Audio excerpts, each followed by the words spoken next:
لا الہ الا اللہ پڑھ لا الہ الا اللہ.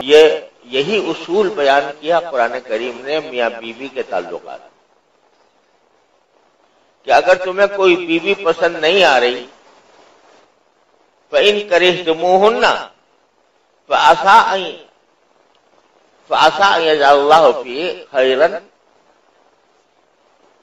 یہ تو ہے فَعَسَىٰ أَن تَكْرَهُوا شَيْئًا وَهُوَ خَيْرٌ لَكُمْ وَيَجْعَلَ اللَّهُ فِيهِ خَيْرًا كَثِيرًا.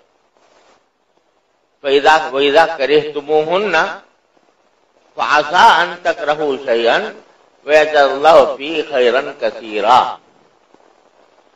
کہ اگر تمہیں ایک بیوی تمہاری پسند نہیں آ رہی، کرہتمون، تم ان کو ناپسند کرتے ہو، تو یاد رکھو کہ یہ کچھ بعید نہیں ہے کہ ایک چیز کو تم ناپسند کرتے ہو لیکن اللہ نے اس کے اندر بہت بھلائی لکھ دی.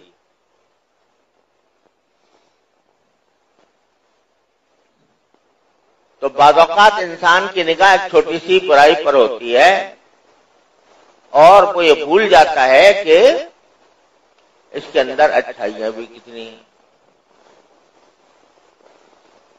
اور ایک یہ اور حدیث میں فرمایا لا یفرق مومن مومنۃ اذا ابغض منها خلقا رضی منها آخر او کما قال صلی اللہ علیہ وسلم. کوئی مومن مرد کسی مومن عورت سے بغض نہ رکھے اگر اس کی ایک بات ناپسند ہے تو کوئی دوسری بات پسند بھی ہوگی.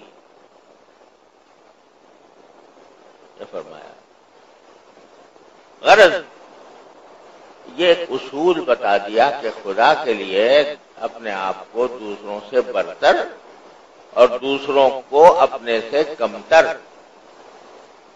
ہرگز نہ سمجھو.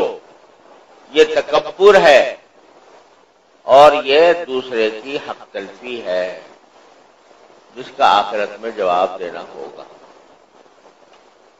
تو پہلا سبق یہ دیا کہ ایک دوسرے کا مذاق نہ اڑاؤ اور یہ بات ذہن میں رکھو کہ جس کو تم کمتر سمجھ رہے ہو سکتا ہے وہ تم سے بہت اعلیٰ ہو، بہت اعلیٰ درجے کا ہو.